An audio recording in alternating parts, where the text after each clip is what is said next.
I'm so excited. I'm about to watch one of my favorite horror show hosts, Lord Blood-Rah, and his nerve-wracking theater. But I have a bonus. I can watch it in 8D. I wonder why. Oh, come join me and my friends, won't you? Lord Blood-Rah, Lord Blood-Rah, Lord Blood-Rah, Lord Blood-Rah.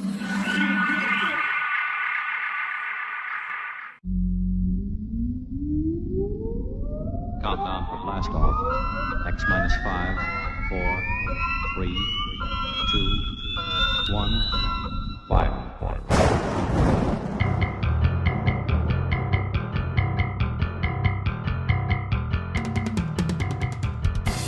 Welcome to Lord Blood-Rah's nerve-wracking theater.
Ah, my lords and ladies, geeks, geekarellas, geekulas, and geekeritas. I am Lord Blood-Rah, and this is Lord Blood-Rah's nerve-wracking theater. The streets of Paris are in a panic. A murderer lurks, who strangles young women and throws their lifeless bodies into the river. The police have no descriptions, no witnesses, no clues. Only the nickname given him based on an ancient French folktale of a mass murderer of women. Tonight, from 1944, it's the tale of art and atrocities, Bluebeard. Bluebeard stars the great and amazingly prolific John Carradine, who has well over 300 credits to his name, from the classic Universal horror films to epics like The Grapes of Wrath and The Ten Commandments. But now, my lords and ladies, without further ado, I give to you a painter and puppeteer with a penchant for the perverse. Here is Bluebeard.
go. It's only me. Why didn't you answer when I knocked before? You frightened me, Paul. What are you doing here? Well, I only came to walk home with you. Don't you realize the streets of Paris aren't safe after dark with Bluebeard still at large? Johnny, the Bluebeard didn't get you. Where were you? What are you trying to do? Drag me to my grave? Constance, it's already as dark as pitch. Lucille, will you hurry? Do you want us to leave and let you walk home alone? Coming, Babette. But you needn't have waited for me. Do you hear her? As if she wouldn't be scared to death to walk alone on the streets these nights. Why do you suppose it is the police haven't caught him? Whom? Whom? Why, Bluebeard, of course. Who else is all Paris terrified of? Oh, Bluebeard. I'd forgotten. Come on, I want to get home.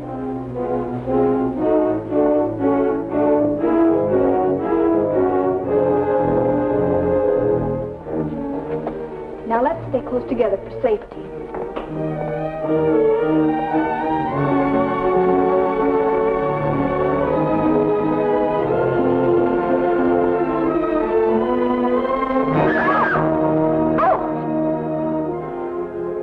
It's the puppeteer. Hello. Constance here's afraid of her own shadow. When are you going to give the show in the park again? Perhaps quite soon. These are my friends, Constance and Lucille. I forget your name. Gaston Morel. I always think of you just as the puppeteer. You've seen his puppet shows in the park, of course. No, I've missed that. You mean you've missed his wonderful puppet operas? Oh, they're great fun. I should like to see one sometime. I should like you to.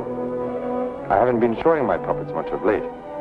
It's difficult to get a crowd these evenings because of the Bluebeard scare. But if you say you'll come, I'll give one tomorrow night. Tomorrow night? What do you say? Well, Of course you'll come. He's afraid of Bluebeard. Aren't you? What would Bluebeard want with me?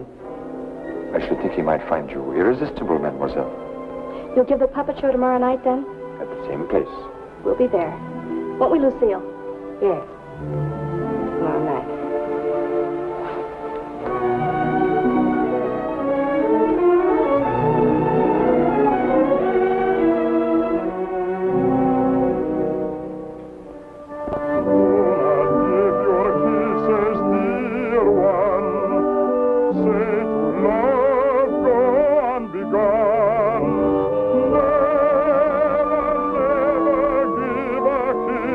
Without a wedding ring, without a wedding ring.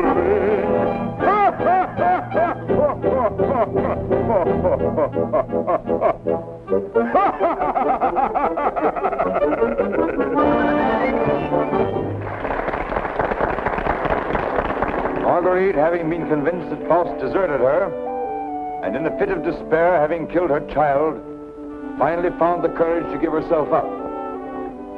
She was tried and sentenced to prison, where Faust, with the aid of Mephistopheles, finds her. Oh, it's the voice of my beloved, my lonely heart responds to his call. Margarita, At the sound of that awful laughter, surrounded by demons, I recognize his voice. Margarita. His dear and certain, God man. He said, I am free. He is here, and once more I am his. Yes, 'tis I love you. Yes, I've come, I love you. Even though that mocking devil tried to keep us far apart, I've come back to you. Yes, come back to you. And I'll surely save you. Yes, I've come to save you. I'm here. Come to my heart.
Okay, is it just me, or are puppets kind of frightening?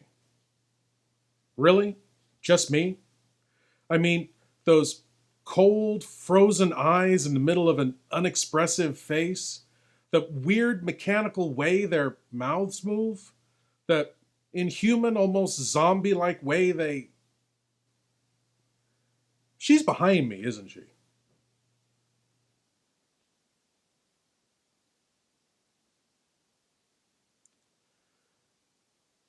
We'll be right back.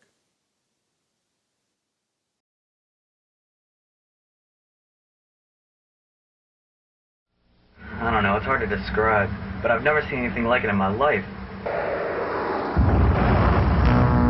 An inhabitant of a far distant galaxy crash lands his spaceship on Earth, only to be pursued by a band of thrill-seeking rednecks. But soon, the hunters become the hunted.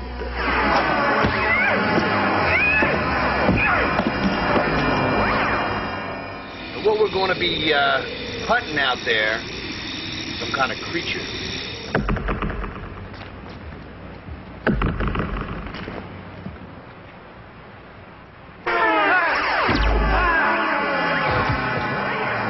I saw my father take the spaceman's gun, and there's no telling what he'll do. Michael, we've got to get those things back to the spaceman. Galaxy Invader. He's no E.T.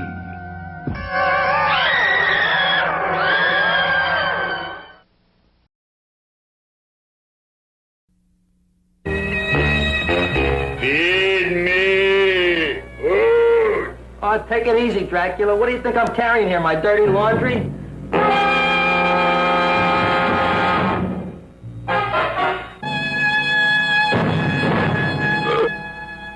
Where a man-eating, talking plant gives homicide something to think about. I didn't do it. Do what? Whatever. Ever see this man? Man, see picture. Why are you so nervous?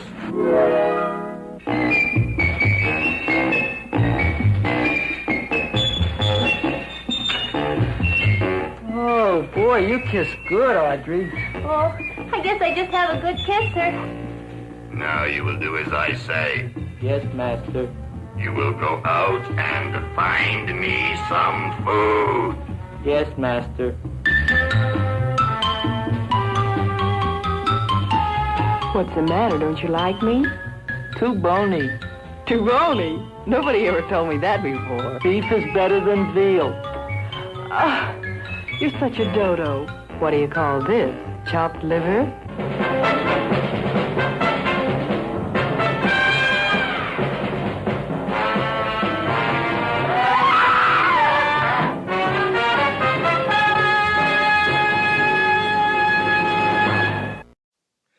And now back to Bluebeard, as Gaston Morel and company have just finished their creeptastic puppet atrocity.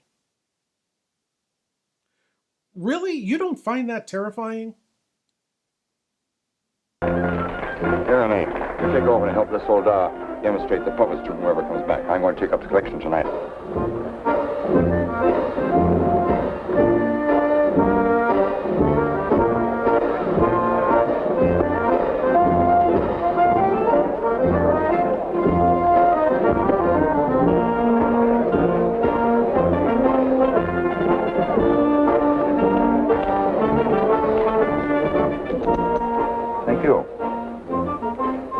Show?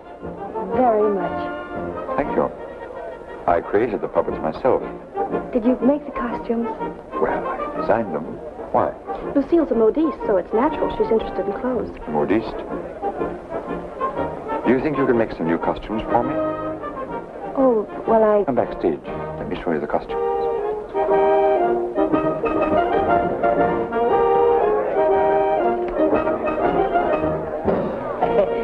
If that was a woman, you wouldn't need no string to make her talk. How do you make the eyes move? Oh, the eye. Oh, that's very simple. You see these two strings here. You like my little people, huh? Very much. They seem quite real to me. They're all likenesses of people I've known. Mephistopheles, too? Yes, the evil one, too. Among other things, he's also my business manager. And Marguerite, is she a friend of yours? She was. Was? Yes, unfortunately, she met a tragic ending. It must have been very beautiful.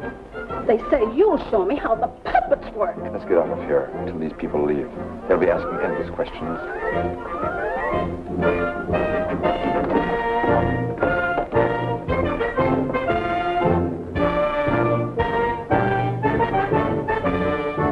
I can't talk with all the people around. I should think in your business you like crowds. As a puppeteer, you mean? As a matter of fact, I prefer creating puppets to performing them. You make them act so well. But there's something in your voice that made me feel you'd suffered. You're very discerning. It's your Marguerite, the memory of that tragedy, isn't it? Partly. And you're keeping the tragedy alive deliberately, aren't you? Why, If you wanted to forget it, you could create a new puppet. One that would remind you of someone else. Someone who might make you happy. Is it much trouble to create a puppet? It takes time. First I make a sketch. A painting? Do you paint too? Enough to get the effect. Do you know you have very lovely eyes? Truthful eyes. Would you let me make a puppet in your image? Would you like to? Very much. Let's see. Are you trying to decide how you'll paint me? No. I'm not going to paint you. Lucille! Lucille! You better go with him. You better stay close to...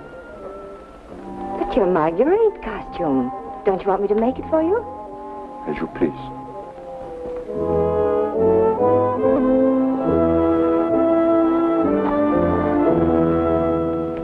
Where's Renee? Oh, looking for you. Oh. Was she difficult? Well, the way she always is when you avoid her. She comes back, tell her I'm looking for her. Which you won't be. Of course not. Good night, Miss Hobart. Good night. You picked up a little something? What? Oh, you mean some money? For the musicians, you know. For the musicians, of course.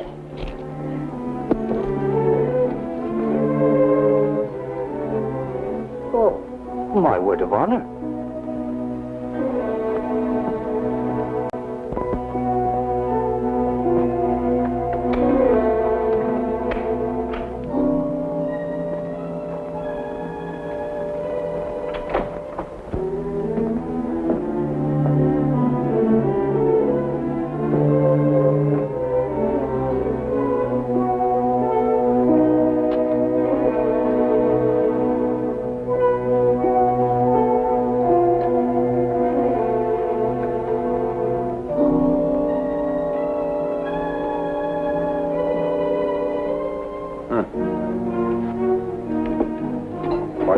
Stay at the puppet show.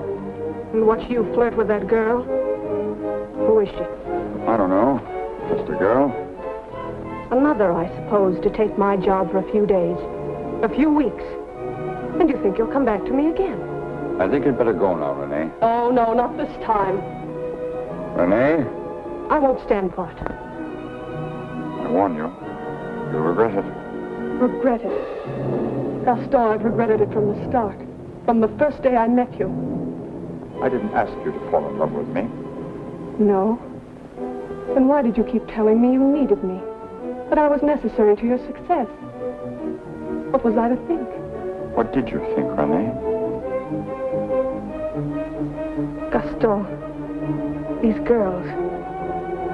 I've known they didn't mean anything to you, really. Because you always came back to me. Gaston, what's happened to them? You think?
Inspector Lefebvre? Gaston Morel.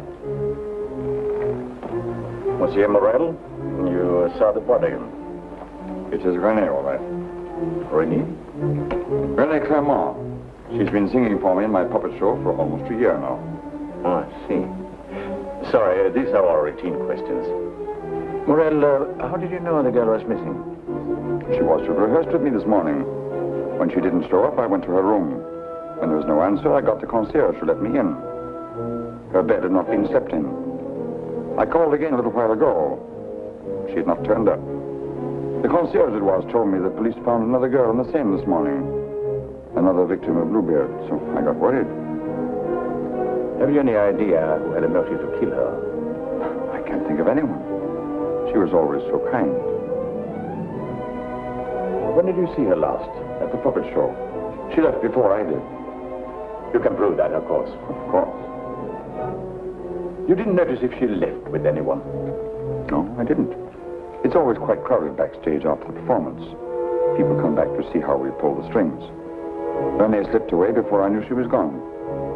You didn't by chance notice anyone in the crowd that struck you as unusual? I'm sorry I can't give you any information that might help you. We are grateful for your identification, and we will call on you if there's any further way you can help us. Good evening. Thank you. Good evening.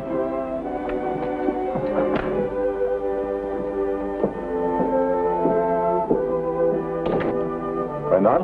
Yes? Send for Francine Chiang. Rush her back to Paris at once. But, Inspector... At once.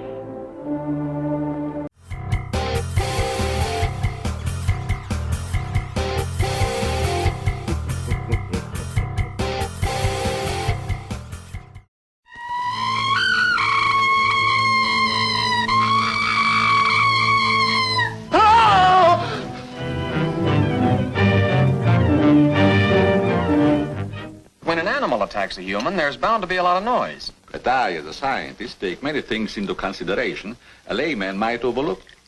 Ever smelled anything like this before? Found it in Don Morton's bathroom. Well, yes. That's the same stuff that's been on every one of the Devil Bat's victims. All four of the murdered people had this lotion on them when the Devil Bat struck. Layton, I'm afraid all these murders have affected your mind. Now, my plan is to sit in the garden, and when the killer makes one of those power dives, I'll blast him.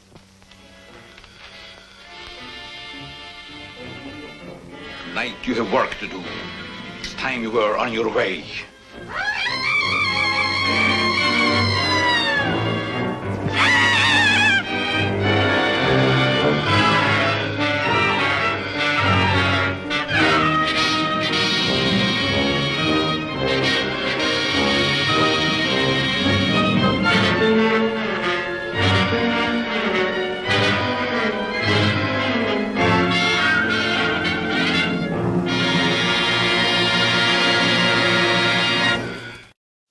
We now return to Bluebeard, as Gaston Morel must face the consequences of Renee's murder.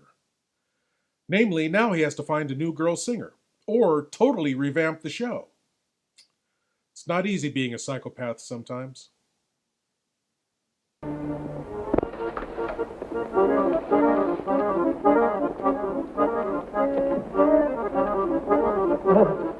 Good evening. You have come to tell me when we will give Faust again? Now, how can we give Faust again until we find a new Marguerite? Oh, Mademoiselle Renee is not with us anymore. What a pity. She had a good voice. You have somebody else in mind for Marguerite? No. I'm thinking of giving a new puppet show. So? Yes, something on the order of a ballet with a lot of new costumes. Oh. What is her name? Lucille Etienne. Where do I find this one? Madame Blanche, Maurice's shop. When do you want her to sit for you?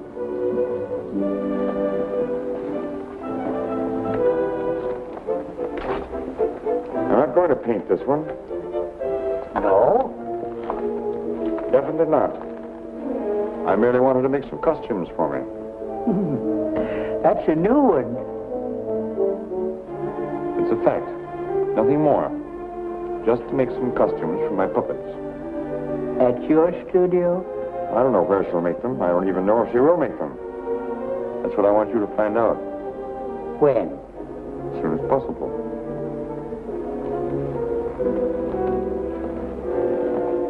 Oh, and Isolda.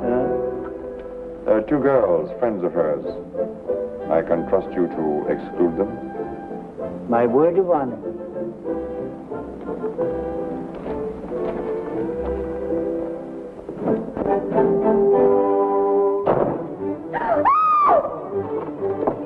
What do you mean breaking in here? We don't admit beggars. I did not come here professionally. That is, not from a standpoint of my profession. I came here on a very confidential mission to see Mademoiselle Lucille. I'm Lucille. Did you want to see me? Oh, yes. Privately.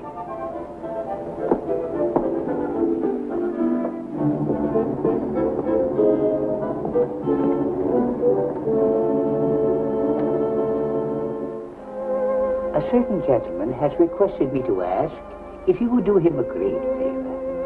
Who? Gaston Morel, the puppeteer. Oh, the puppeteer. Yes. He wanted to know if you would make some costumes for his new puppets.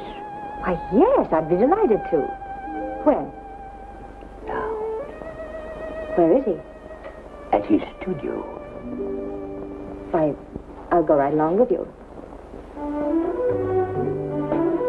Yes. He has so many ideas. But one never knows what he will turn up with next. I always hope one day he will make a stouther after me.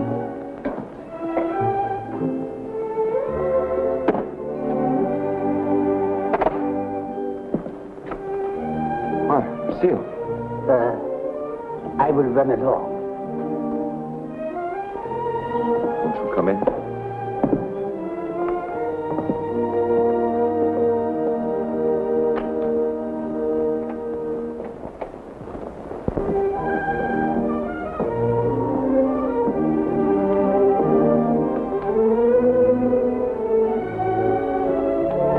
Oh, this is where you work. It is. The puppets. Did you make them? Yes. You don't seem very glad to see me. I'm delighted. These are the costumes. Do you think you can make them? They're quite good. Did you create them? Scarcely. They're period. Oh, why so many? I'm thinking of devoting more time to my puppets. Up till now, they've been merely a toy, sideline. To your painting? Yes. I'm giving up my painting. Why? I have my reasons. Oh, of course. About the costumes, would you like me to make one for your approval? Take your choice. This.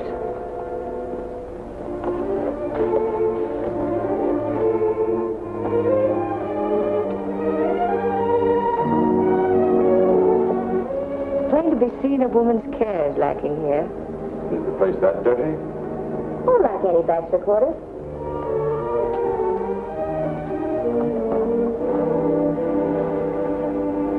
Give me that. It's torn. I meant to throw it away. It's just lovely material. It was my favorite. It needs only a stitch or two. Throw it away. Oh, it'd be a crime to. A few seconds will put it right. Why'd you decide not to paint me?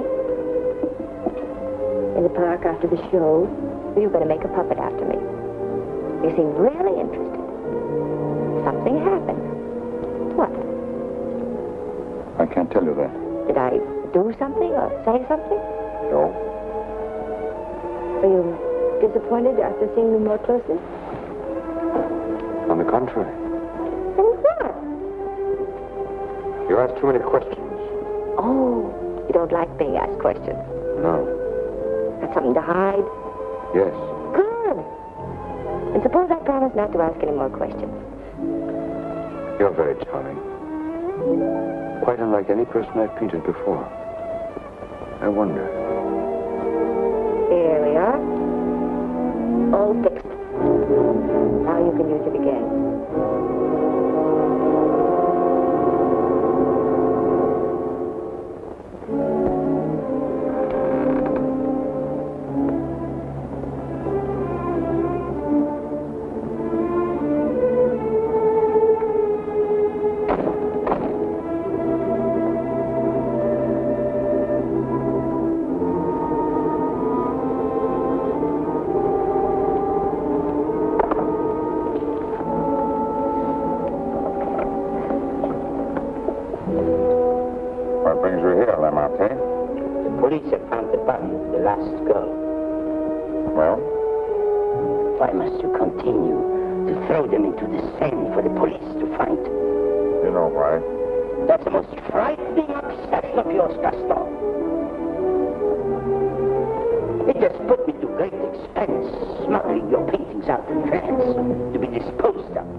Transaction to be always after me for another canvas. Is that what you're here for now, before you've disposed of the last one? As a matter of fact, I've sold the last one. Already? Yes. The Duke of Carradine was in my shop the other day, looking for something unusual. The Duke of Carradine? Don't tell me you've sold it to him. Oh, he didn't give me any fancy price, such as he's noted for. A mere 5,000 francs. Fool, the Duke of Carradine always exhibits his collections. What if someone should recognize the girl? The people who attend the Duke's exhibits are not likely to know such an obscure girl. But his exhibits are public. Anybody can get in. You better persuade him not to show that picture. That might arouse his suspicions. Buy it back from him. You said he gave you only 5,000.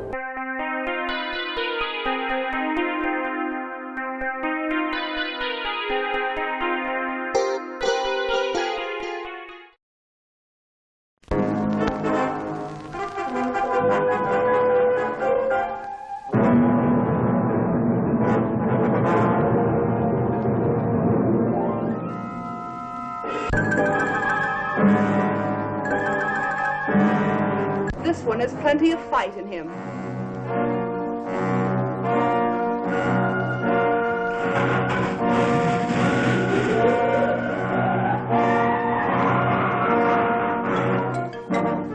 Never before has man been transformed into such hideous proportions. Never have teenage girls been subjected to the terrifying ordeal in the fantastic room of torture.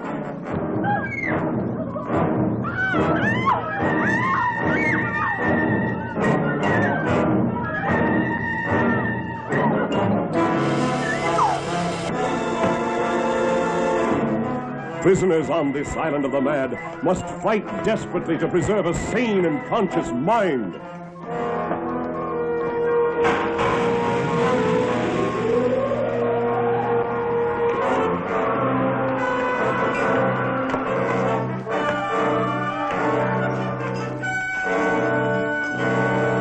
This strange and powerful story has been acclaimed as the most terrifying of all time, as it bursts forth the unequaled horror of an island of monsters created by a human beast.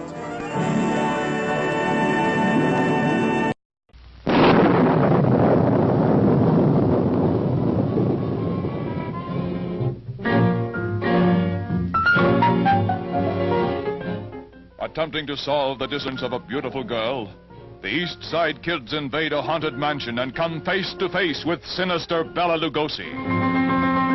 The kids take the first round, but that's only the beginning of this terrifying night.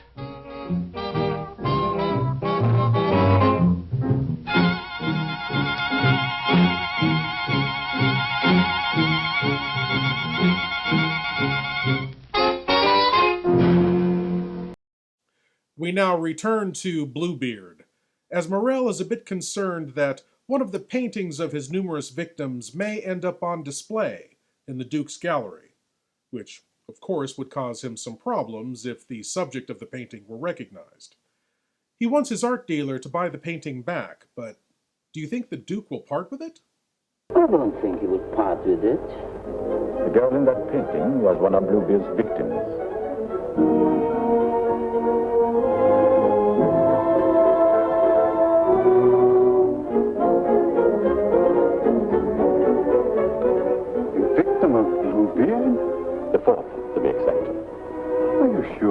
positive. Oh, this is most distressing. One of our men on guard here at your exhibit noticed the resemblance and called my attention to it. I investigated, and there can be no doubt it's the same girl. Most unfortunate. Most fortunate for us that you happened to buy the picture. Because I'm sure that we can count on your cooperation. Naturally, I'll do anything in my power, Inspector. Thank you. What do you know about the painter? Nothing. I bought the canvas largely on a recommendation of the art dealer. Although, of course, I recognized its great merit. Who was the art dealer? Jean Lamarté. You know him? Only by reputation. Lamarté. What did he tell you about the painter? As a matter of fact, he was evasive on that point. But he did intimate the painter was someone of reputation who executed this canvas under the pseudonym of Albert Garon. Lamarté. I think I'll pay him a visit. Don't seem to recall such a canvas.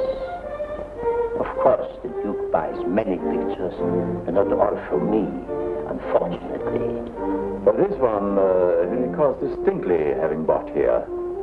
It was painted by one Albert Garon. Albert Garon? I don't recall his name. Strange, because he informed me he paid 30,000 francs for it.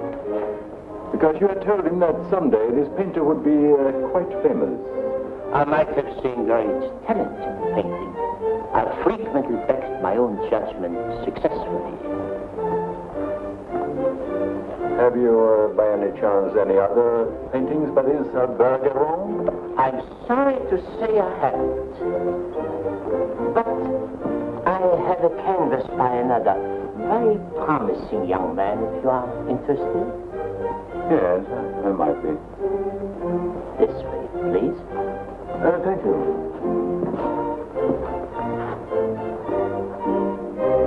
And this one is very reasonable. Yes, it's rather good. But not as striking as the Garon. You think you could locate this Garon for me? He might have something else I would like. You must have a record of that painting. Come to think of it, I do recall that canvas now. A plain dark girl against a bizarre background. An old man brought it in to me one day. Oh, the painter himself? No, some old man I've never seen before. He said he needed money. You happen to know his name? I paid cash. His name didn't interest me. Do you happen to know from whom he got the painting? No. He merely mentioned it had been the family a long time. But why all this interest in Albert Garon, may I ask? Well, I'm interested in his work. Are you sure you couldn't contact him for me? I wouldn't have the vaguest idea how to locate him. Well, I'm sorry, Monsieur Lamarté. Afraid we can't do any business at the moment. If I knew where to reach you, gentlemen. Oh, I might drop in some other time. Thank you. Jean?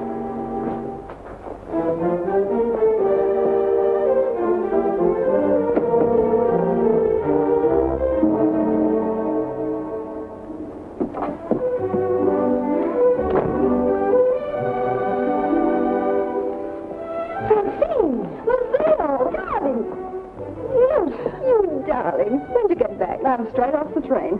Oh, what a filthy trip. I had to get bathed right away, even before I could report to the office. You mean you have to go to the office tonight? Oh, yes. From the telegram I received, you'd think the whole of Paris was holding its breath until I got back.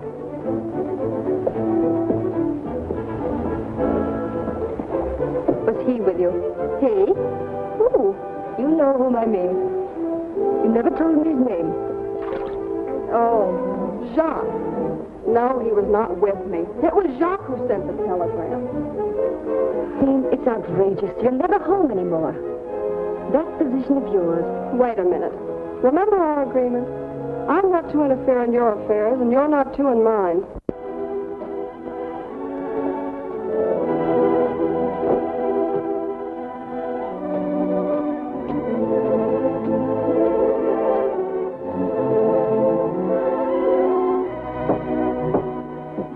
Someone for me will simply have to wait.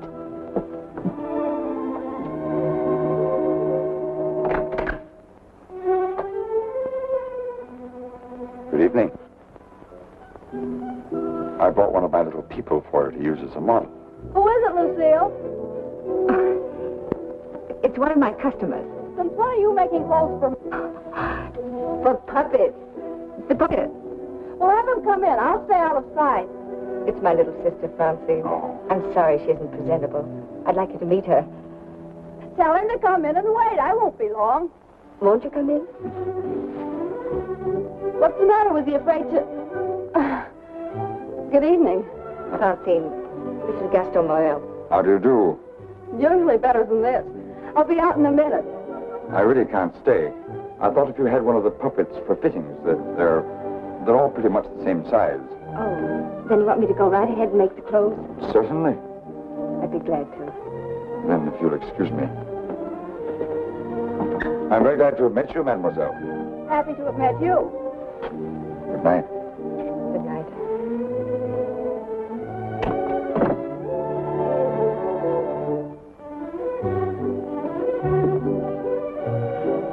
Just a customer, eh? Yes, just a customer.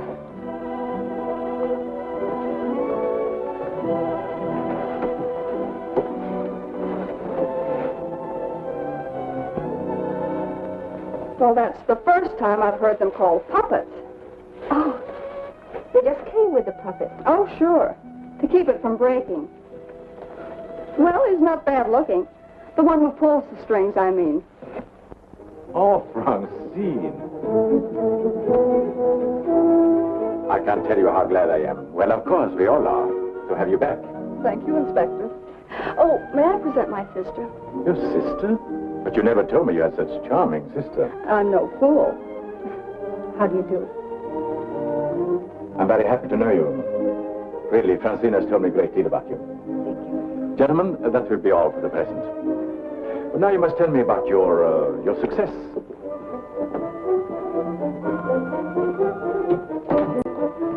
Won't you sit down?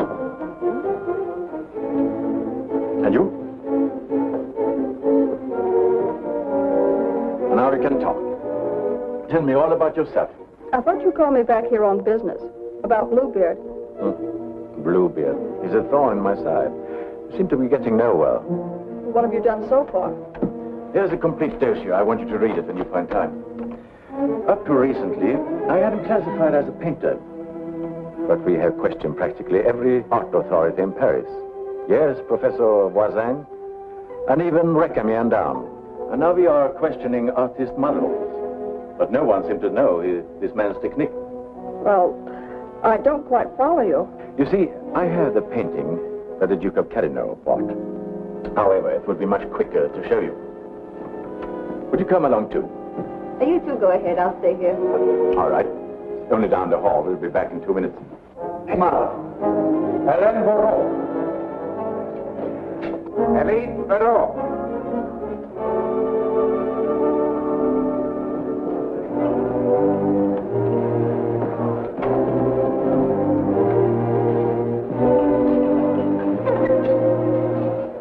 Duke of Carradine, Mademoiselle Francine Jane. Delight. How do you do? How are you, Renard? Oh, thank you. I'm very well. Commissaire Deschamps. Leroy?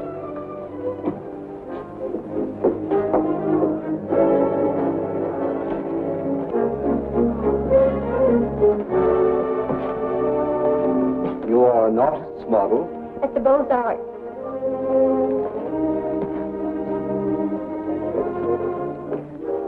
Will you please study that picture? Have you any idea who actually painted that picture? No. You will notice the distinctive style. In what would you say that distinction lies?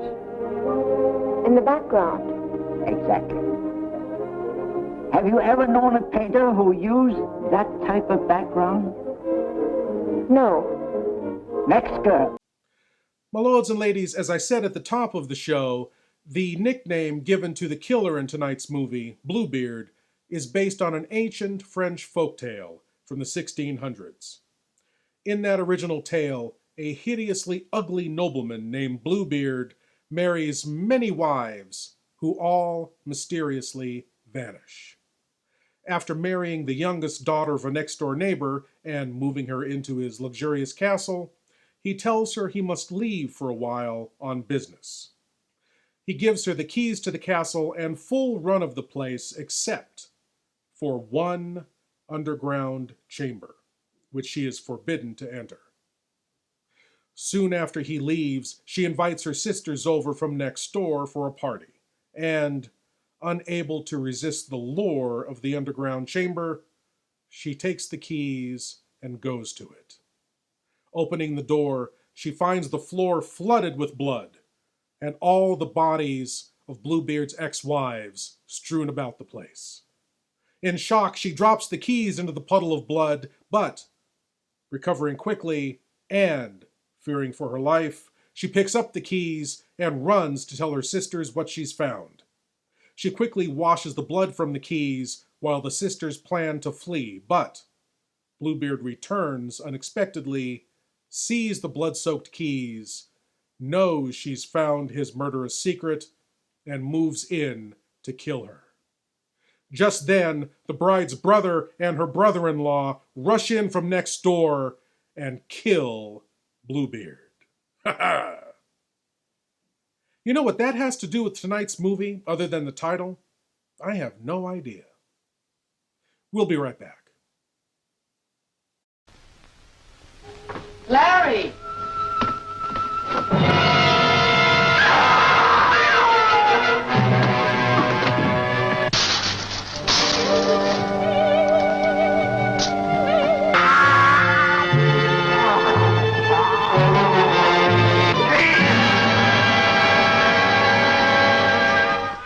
From the exotic geisha houses of Tokyo to the back alleys of the Ginza Strip comes the terrifying news of a fiendish creature that threatens to destroy all who stand in his way.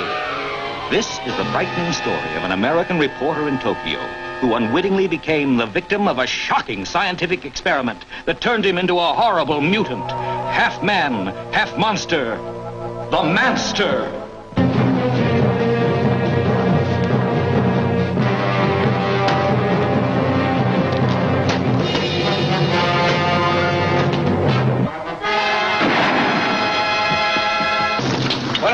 He got away. I think I know where he's going, to Taras. Follow me. Right. There's panic in the streets as the unheard-of terror of a half-man, half-monster runs wild through the city. There he goes! Don't miss The Manster, a genuine thriller in the most frightening sense of the word.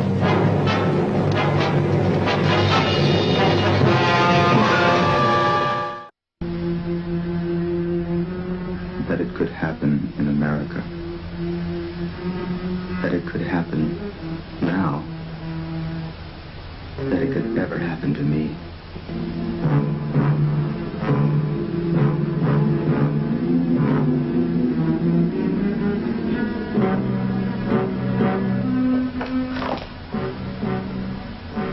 Another murder tonight. At Watergate. My apartment.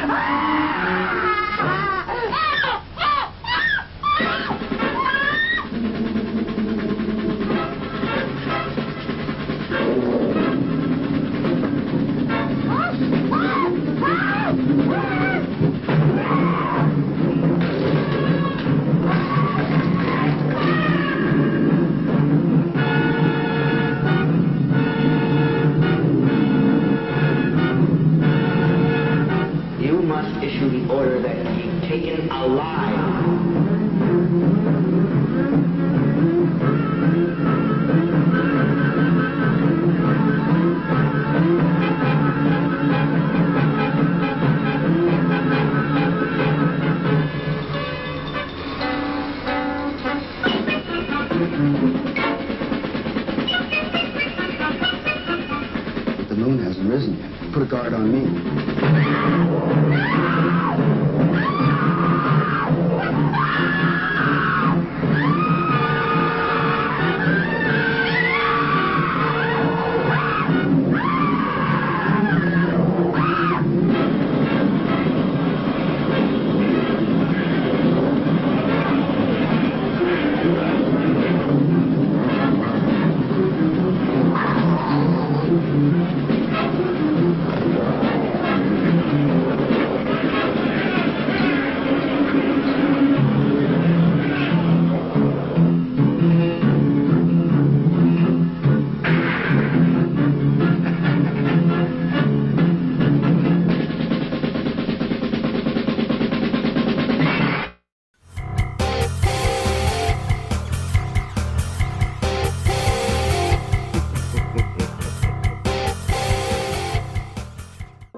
Robert.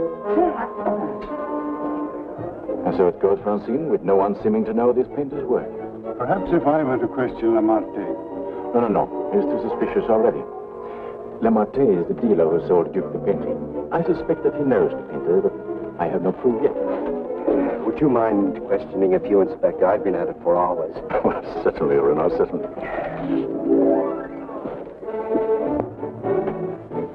You understand, mademoiselle, you're not here on trial for any offense. Oh, that's good. We are merely qualifying witnesses. You are an artist model?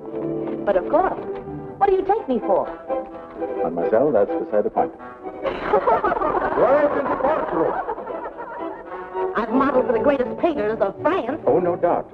But we are only interested in contemporary artists. And the most famous sculptors, too. You know, of course, the Venus de Milo. Oh, yes. An historical masterpiece. But surely you're not going to tell us you modeled for her. Quiet! I'm the exact duplication of her measurements. But recently, have you been occupied as a model? Well, not exactly as a model. You see, since I've retired, I've been... I don't think we need to go into that.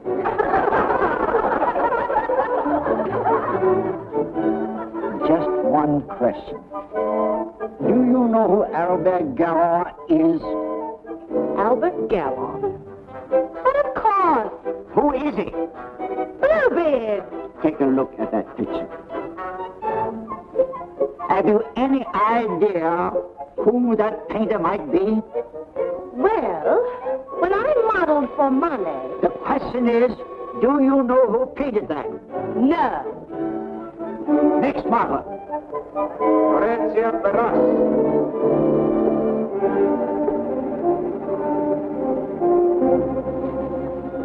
Listen, I have an idea. Carignan writes, you want a portrait of your daughter, and asks me to help you find a satisfactory painter. Being strangers here, we naturally look to the Duke, who is a relative, for recommendations regarding a number of things. My trousseau chiefly. The Duke is a man of excellent taste. Yes. Among his paintings, I noticed one that particularly attracted me. The canvas of a young girl against a rather startling background. I was wondering if this painter is available. What had the Duke to say of that painter? Unfortunately, we had no opportunity of asking him. You see, we only arrived in Paris last evening, just before the Duke left town. Yes, and since we're sailing back to South America before he returns, we had the chance only for a few intimate matters, and I mentioned wanting a portrait. What was his painter's name? I couldn't make it out very well. Karoff or Caron? Garron? Possibly. At any rate, whoever he is, his flesh tones are superb. It was that which decided me that this is the painter to capture my daughter's subtle beauty. Please, Father. Unfortunately, Monsieur Deschamps, I do not know the painter you have reference to. But surely, Monsieur, for a commission, you could look him up. Rather a good commission. I would know where to find him. But for a commission of 75,000 francs, you could advertise? Advertise?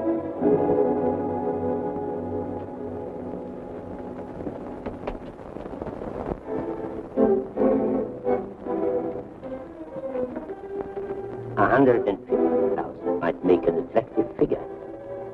Agreed. But mind you, I don't promise I will have success. Well, at least you can try. Oh, by the way, let me give you a little something on account. That isn't necessary.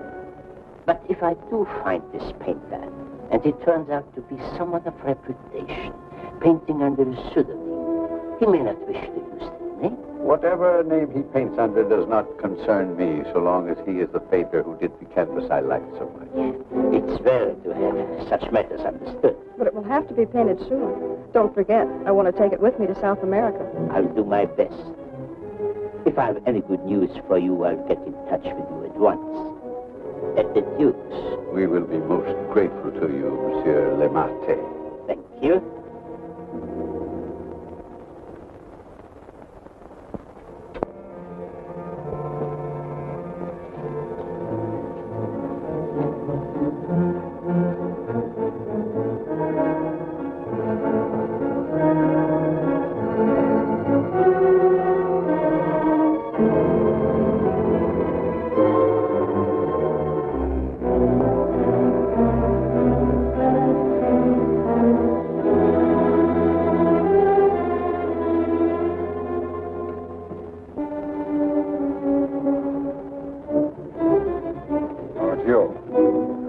come in the front way.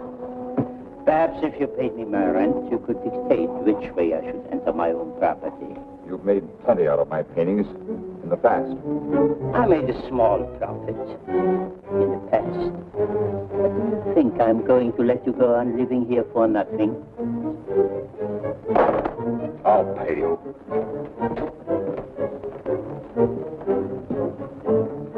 What?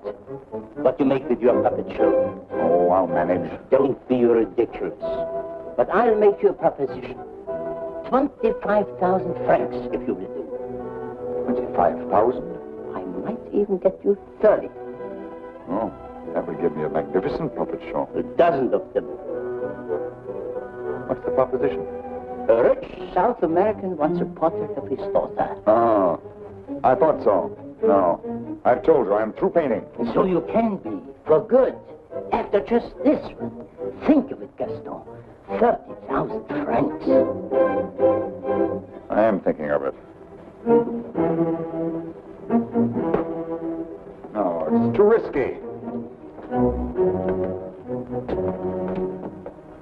Besides, I've told you, I won't pay any more of your girls. But this is different. This is a portrait, and this is safe. She's leaving almost at once for South America to be married, and she's taking the painting with her. It's a trap. Do you think I would run any further risk? If there's no risk, why shouldn't I paint her at your studio? My studio? Yes. The workroom over your shop. That's all right to paint a portrait in. Why? Yes. So it is. I paint her there or I don't paint her. All right. All right, Gaston. You paint her there. So the shop will be completely surrounded, with every possible escape blocked. But how are we to know that this Garron has actually showed up at Le Marquis? We'll give you a signal. The champ stand at the window and light his cigar. You notice that window at the back of the office. Station someone that can watch the window and relay the signal. But don't enter too soon. Give the painter a chance actually to start painting. That's it. We must have something on canvas as evidence. Perhaps, Francine, you could persuade the painter to demonstrate the background he intends to use. I'll try, surely. The signal will mean only that the artist has arrived and started painting. Yes. I'll leave the timing to you, Renard, but remember, you are also absolutely responsible.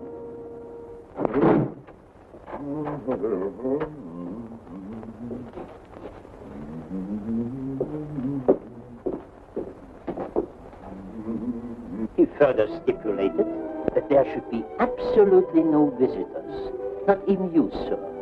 Rather than risk his outright refusal, I accepted. Yes, but my daughter... Oh, you needn't be concerned about me. And I'm sure Lamarté will not object if you wait here and smoke. Not at all. Well... So, if you will be good enough to excuse us, I'll take the lady to our painter.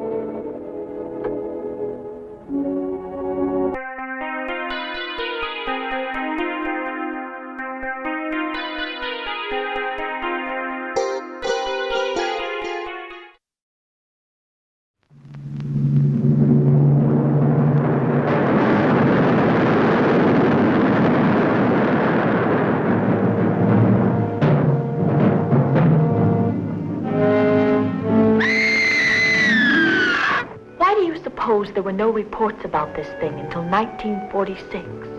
What could have happened then to start the stories? 1946? Well, the bikini underwater experiments were set off then. Maybe that started something. Deep down in the strange, lurid, murky depths of the Pacific are fantastic, horribly grotesque creatures of the sea that challenge man's courage as no earthly creatures can. Science knows some of the answers, but not all. And among science's unknowns is the strange identity of the living monster from the ocean floor. How'd he get out of suit? No man gets through that. And what happened to him? Here is the first undersea battle ever photographed between a giant killer shark and a woman, as she searches for a monster even more deadly. Could absorb a man. Or a woman.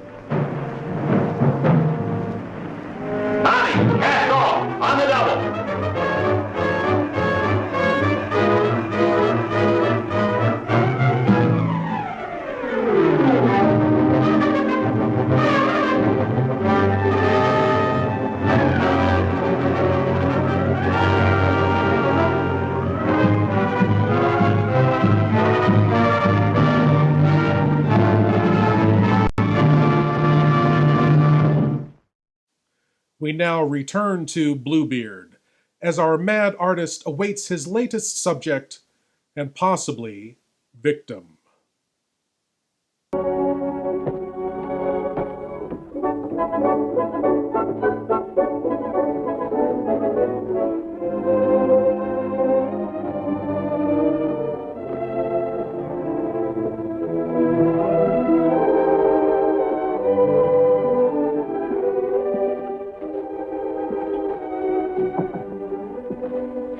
Has requested that he be permitted to work unobserved. He finds it more satisfactory that way. The senorita is here. Are you ready? Quite ready. I hope you will be quite comfortable. If there is anything you want, you have only to call down the speaking tube. Thank you. The artist understands the need for haste. He's quite agreeable. Therefore, I won't take up any more time.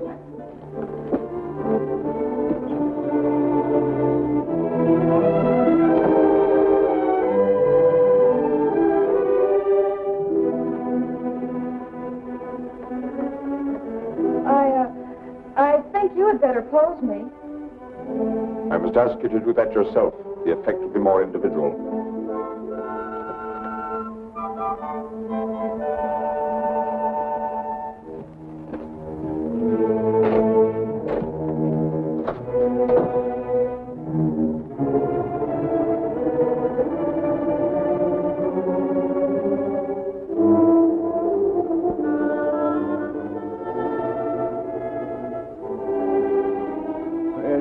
Take you long.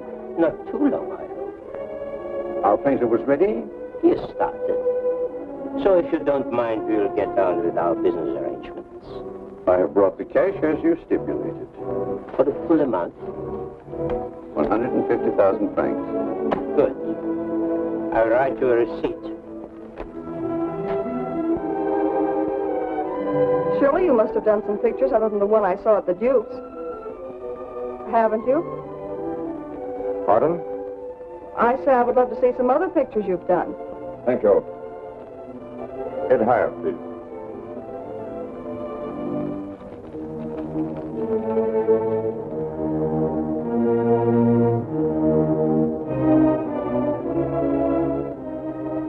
Have you a match?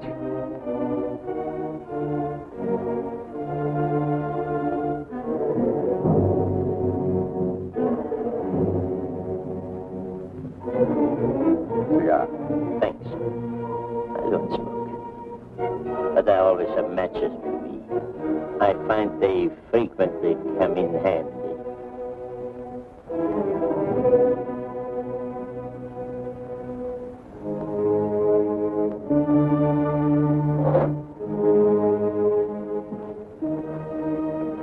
I have some interesting curios back here, if you would like to look at them. But I wouldn't like to tempt prying eyes.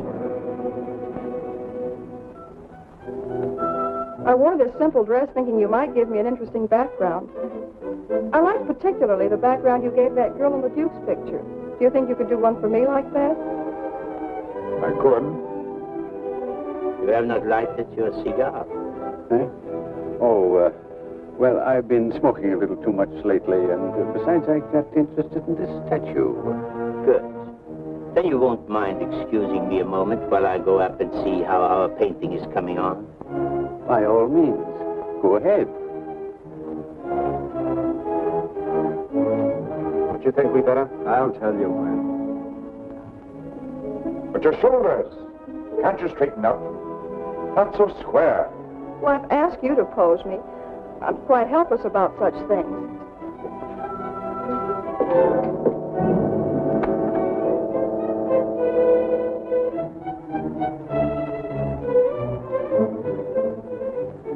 Surely it can't be so difficult for you to be yourself. What's the matter? Lucille's puppeteer. Lucille? So you're Bluebeard. Who said so? Lamartine. Lamartine. And you believe what Lamartine told you?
Amate, how many others have you told that I painted the pictures you sold to the Duke?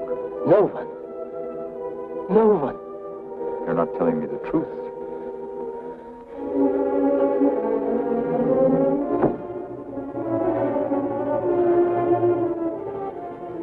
And you were trying to sneak out of here, leaving the blame for this to me as well. No. No. I want it.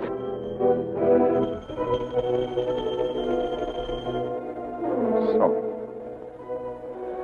And you even had it timed, didn't you? You were going to be gone from here when they got in.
That's a shame. I thought she was going to be our hero, you know? You know, in 1940s films, it was really rare to see confident, brave female characters, other than the fast-talking, wisecracking female reporters that were popular back then. But you never, or really rarely, ever saw female detectives. Oh well, we'll be right back.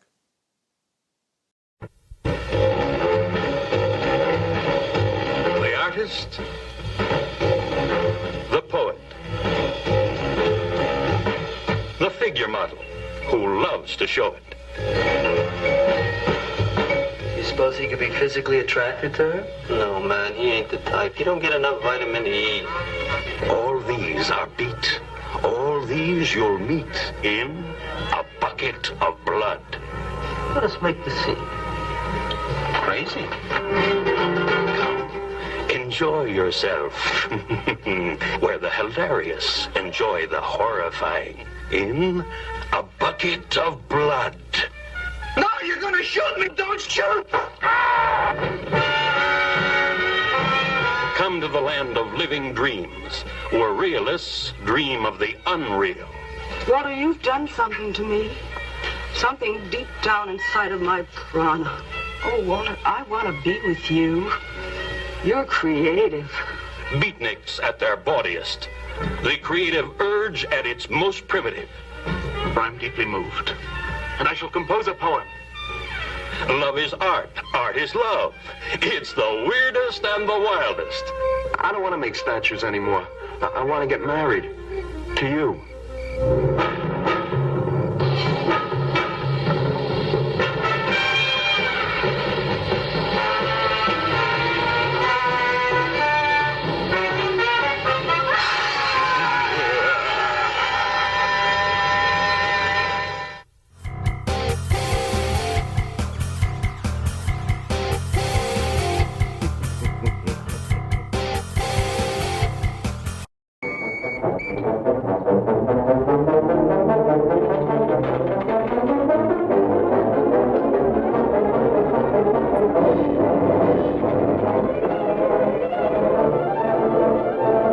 He's finished.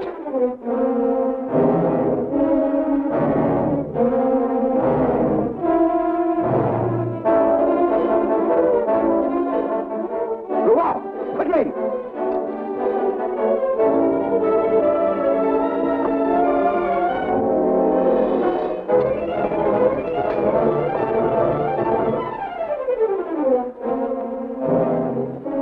Lamartine? Yes. His death certainly isn't going to help us any. Where's Francine? He took her out there.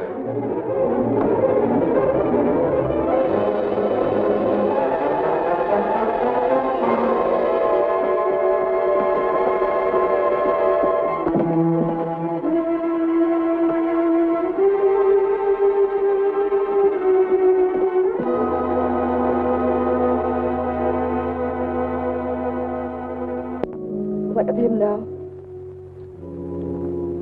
We are no closer in capturing him than we were before. Not even that close. Lemarche was the only one that we had to follow. Unless I can find out what happened to that cravat. But I've been all over town, making to the shops and nothing. A cravat? Yes, this one.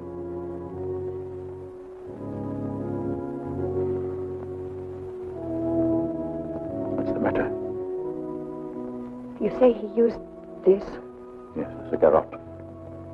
Then you think the owner of this cravat is the murderer? Very likely. If not, he probably could take us to the murderer. Lucien. Lucien, I don't know how to say this. But you know how I felt about Francine. She's your sister. If I only could make you believe, I will do everything I can. And for you too. Thank you.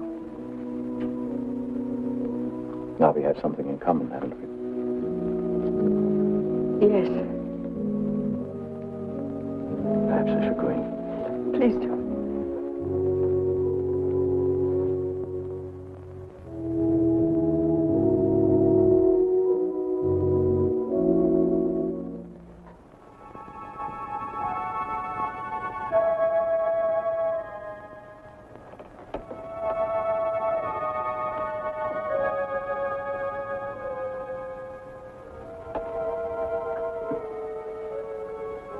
My deepest sympathy. Is that the cravat I mended for you? This? Very likely. What happened to the stitches? It may not be the same one. I have several alike. Several. Half a dozen maybe at home in my drawer. May I ask where you got them? In a little shop on a Place de la Glaise, I think. Why? I just wondered. It's such unusual material for a cravat. Yes. Fragile. Would you be so kind? Would you care to go in? My interest is in the living. I called chiefly to offer my condolences. Thank you.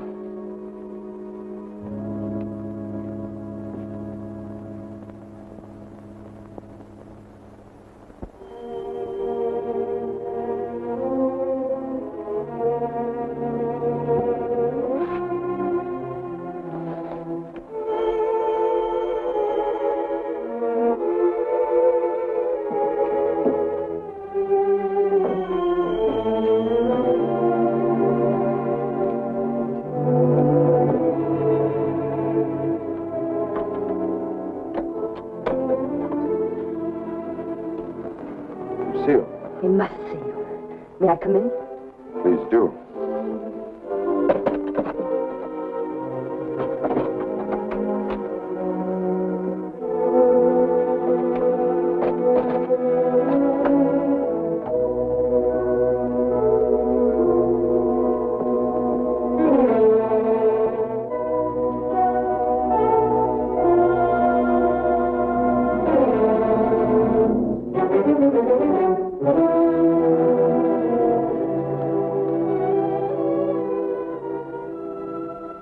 Where's the cravat?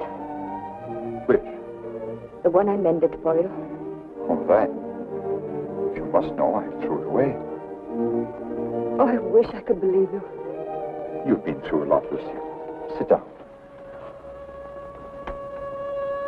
Let me bring you something. Some cognac? Nothing, thank you. Where were you last night? Right here. Working on my puppets. The whole evening? I did go out for a little while. To paint someone? Haven't I told you I don't want to paint anymore? But that merely meant you wouldn't paint me. Why was that? What good would it do to tell you? You don't believe anything I say to you. Ixnay on the Estions Quay. He's getting touchy. After this, we'll return for the conclusion of Bluebeard, where we'll find out how Lucille's amateur investigation winds up, and then a surprise. From the depths of hell comes The Devil's Messenger, starring the master of mystery Lon Chaney and Karen Carradine. You could leave my message. You'd have to go back. Up there. Oh, I can't. I won't go back. You delivered that to a Mr. Donald Powell. Don't be afraid of me. The Devil's Messenger delivers gifts from hell, turning man into a ravaging beast. I took a picture of that old farmhouse. There's nobody in the picture. You saw it. Was there anybody in it? No, there wasn't. Somebody has come out of that house, and they're coming toward me. Back from the dead, his lovely victim seeks revenge for her horrible death at the hands of a man driven mad by a gift from hell. Trapped in her icy tomb until the Devil's Messenger exposed her nakedness in her crystal prison. Now let's get down to here. She becomes the object of a scientist's lust. His consuming desire for her drives him to commit murder to keep her for himself. Not since Eve received the apple have gifts inflicted such unnatural consequences.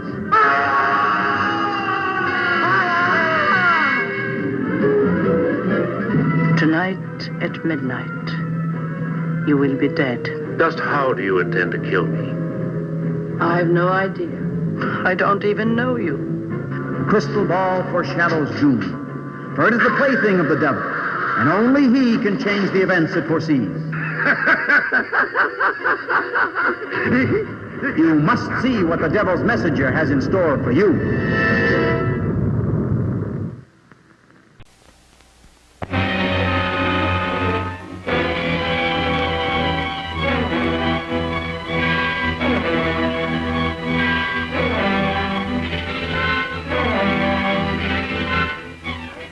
I feel myself going back to the animal instinct. I lock myself in there with him, fearing that I might do something terrible.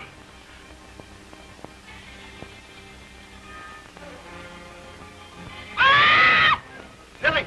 Billy!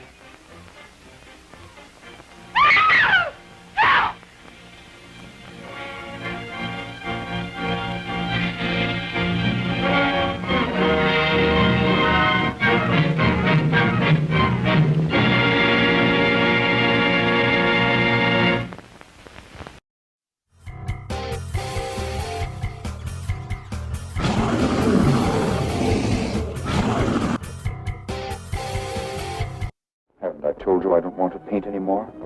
But that merely meant you wouldn't paint me. Why was that? What good would it do to tell you? You don't believe anything I say to you. Why wouldn't you? As a matter of fact, I was becoming too fond of you. Fond? Yes. But it was more than fondness. I found myself falling in love with you. Really in love. Why should I prevent you from painting me?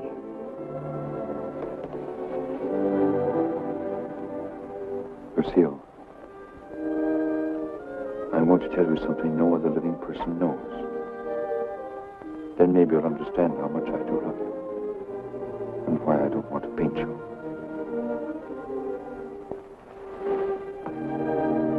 I was a very ambitious youth, Lucille, and extremely sensitive. I almost starved to death as an art student I didn't mind physical starvation, but there was something in me. A burning ambition, striving to paint something real worthwhile, something fine. I worked feverishly at the Beaux-Arts, never seeming to get anywhere. I painted every model who came there, but the canvases all turned out to be, one after another, just ordinary. And then, one night, as I was going home to my garret, I came across a girl. She collapsed. I didn't know what to do. My garret was close by. I carried her there. I took care of her as best I could. I had little money, barely enough for my paints. She needed nourishment or she would have died. Somehow I managed to get her the things she needed. Then one day, to pass the time, I began to paint Jeanette. That was her name. Jeanette LeBeau. There was something in her fever-tormented eyes that was almost spiritual. Something that reminded me of someone I'd seen. Then it came to me. The Maid of Orleans. I'd seen the tomb of the Maid of Orleans, and it inspired me. Then by chance I sold the painting to Lamartine. Jeanette recovered after that, and then one day, without a word, she disappeared. And then one night, Lamartine turned up at my garret with a letter. It informed me that the Academy had awarded my picture, the Maid of Orleans, the prize. It would hang in the Louvre, and I was being recommended for the Legion of Honor. My work in the Louvre.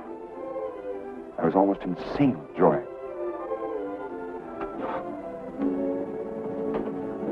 Quite naturally, I wanted to share my happiness with the one who was chiefly responsible for it. Jeanette. I went looking for her, searching everywhere. At last, I traced her through the doctor I'd called in for her. He gave me her address. I went there. Outside her door, I heard laughter. But what laughter? Then, it was then I really saw her. She invited me in. She wasn't the same Jeanette. This was the real Jeanette. A low, coarse, loathsome creature. She offered me money. I suppose she thought she could repay me with money. Suddenly, the sight of that Jeanette did something to me. Something indescribably infuriating. I thought that would stop her defiling the image I created of her. Stop her degrading my work. I thought that would be the end of what she could do to me, but it wasn't. Every time I painted again, I painted Jeanette. So I turned to making puppets because I could make them of wood.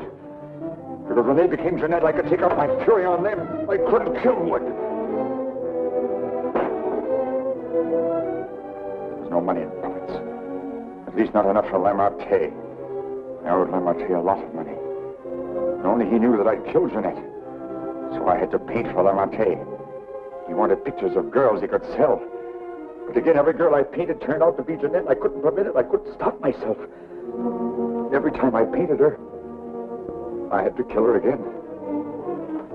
Finally, life seemed to mean nothing to me, not even my own.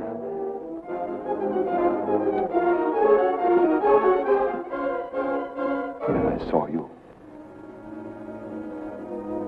You I knew I had found what I'd missed in my existence. What I thought I might find in Jeanette and didn't. You knew I saw a chance for fulfillment. I knew I couldn't live my life over again to deserve you. I knew I couldn't undo the wrongs I'd done. But I could prevent further ones. That's why I definitely quit painting once and for all. I decided there must be no more killings for your sake. That's why I couldn't paint you. Now do you understand? Yes. Yes.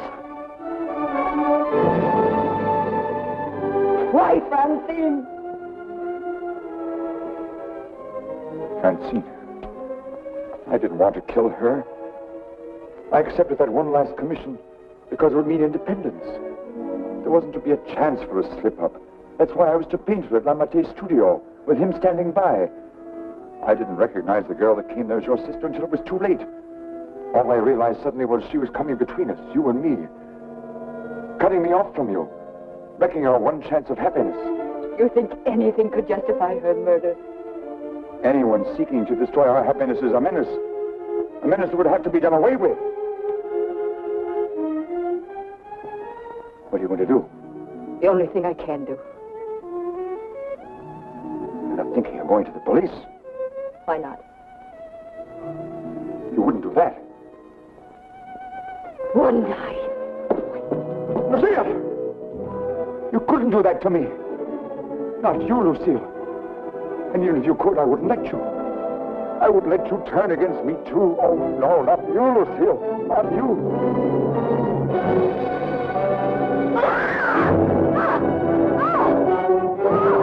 Smash in the door. Quickly. All right. Let's get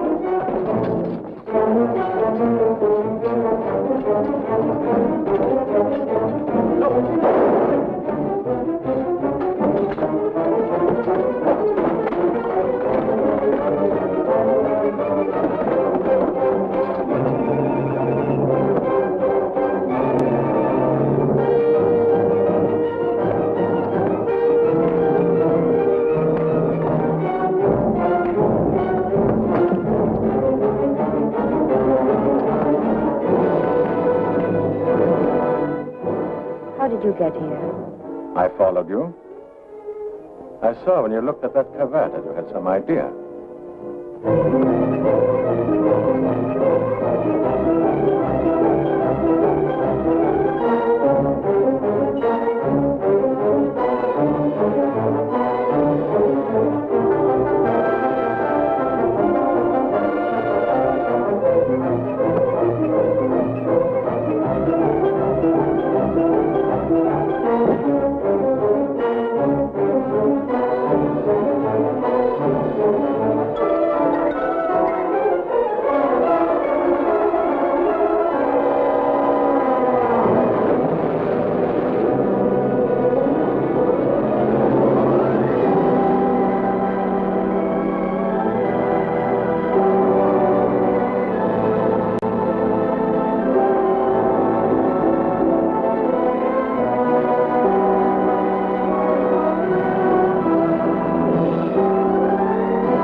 Assume the position and open your minds wide. It's time for your cranial cavity search.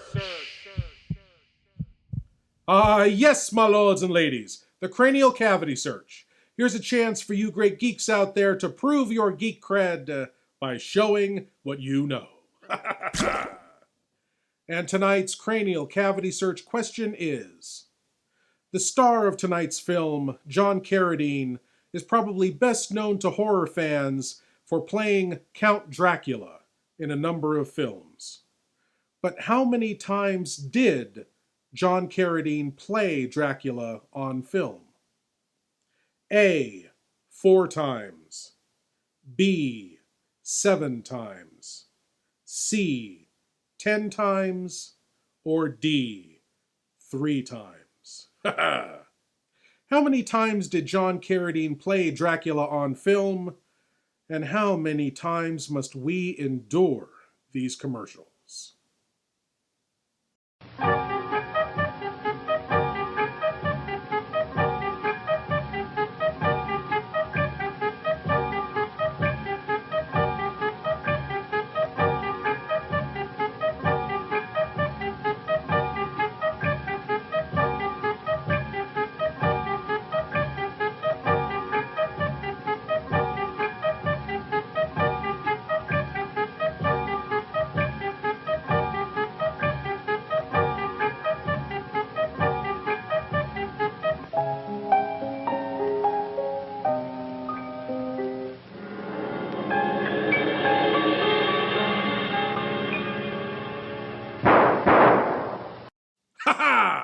And the answer to tonight's cranial cavity search question: how many times did John Carradine play Dracula on film?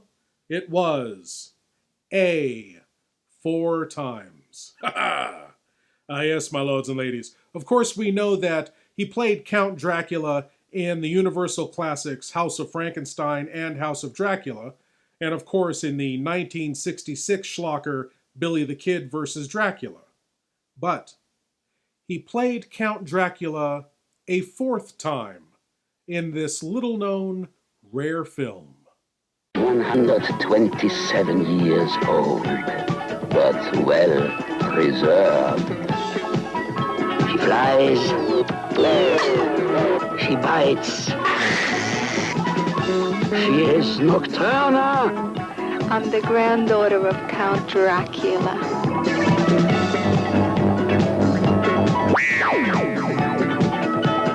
I'm a vampire. I don't even have my own fangs anymore.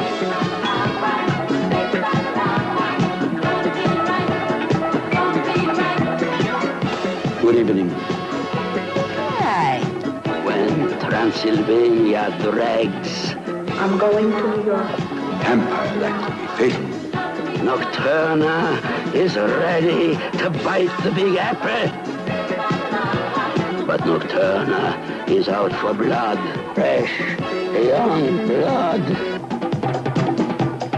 And a night you will never forget.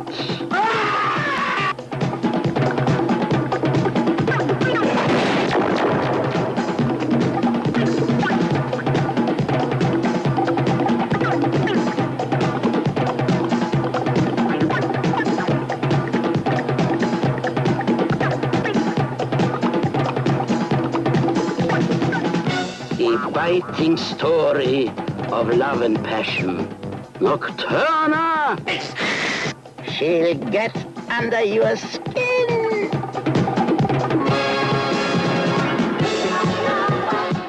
Yes, my lords and ladies. From 1979, Nocturna, granddaughter of Dracula. And no, I haven't seen it either. But I want to. And, of course, you recognized Lily Munster herself in that film, and, of course, the great Brother Theodore.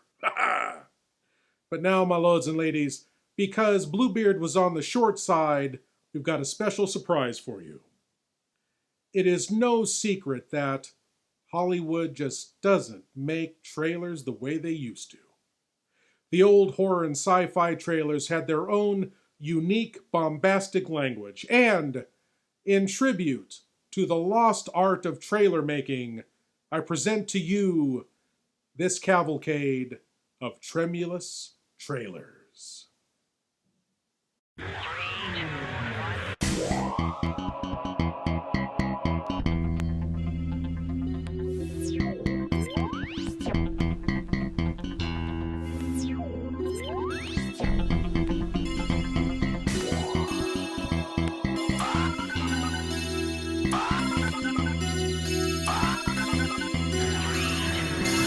It's Lord Blood-Rah's tremulous trailers.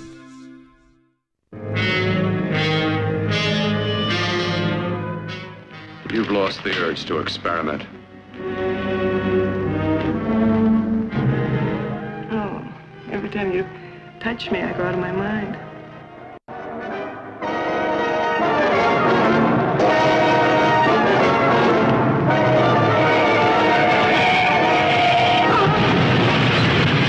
Let me die. Let me die.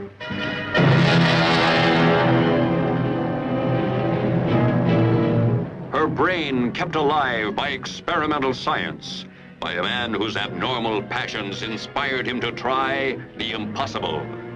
I brought her back. She'll live and I'll get her another body. So what of her soul? How can you make of her an experiment of horror? His mad ambitions and desires threaten every woman possessing an attractive body. Girls whose measurements make them beauty contest participants. Professional figure models such as this. All are prey to his distorted desires. What's locked behind that door? Horror. No normal mind can imagine. Something even more terrible than you. Horror has its ultimate. And I'm that. Behind that door is the sum total of Dr. Corden's mistakes. He intends to kill somebody. To rob them of their body. We've got to stop him.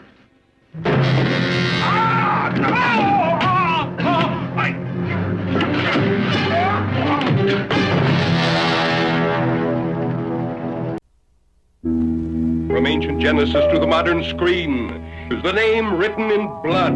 Iga! If I could just call you on the phone. The code of the ghost at the sign of the toad. Nobody lives on the Brownsville Road. Thrill to the newest recording star, Archibald Jr. Oh, they're screaming this way. See ravishing Marilyn Manning in a thrilling, chilling story.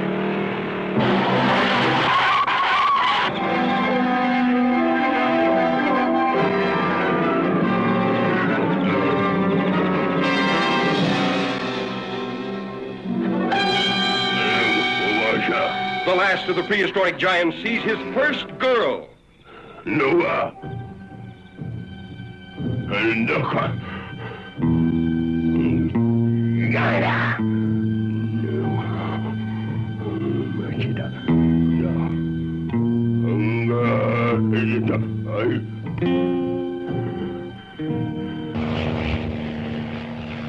Curious newsmen search deep in giant country for the last of the ancient cavemen. See a tough giant tamed by the soft hands of his captive woman. See him sacrifice his ageless beard for her love. Then lose her to a boy in a dune buggy, escaping a burning desert. Iga's primitive passion was love or kill.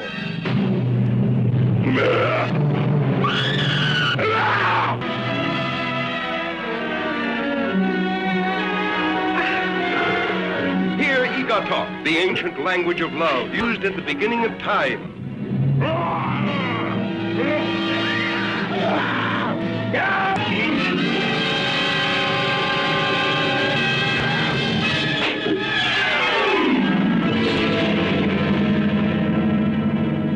See Iga!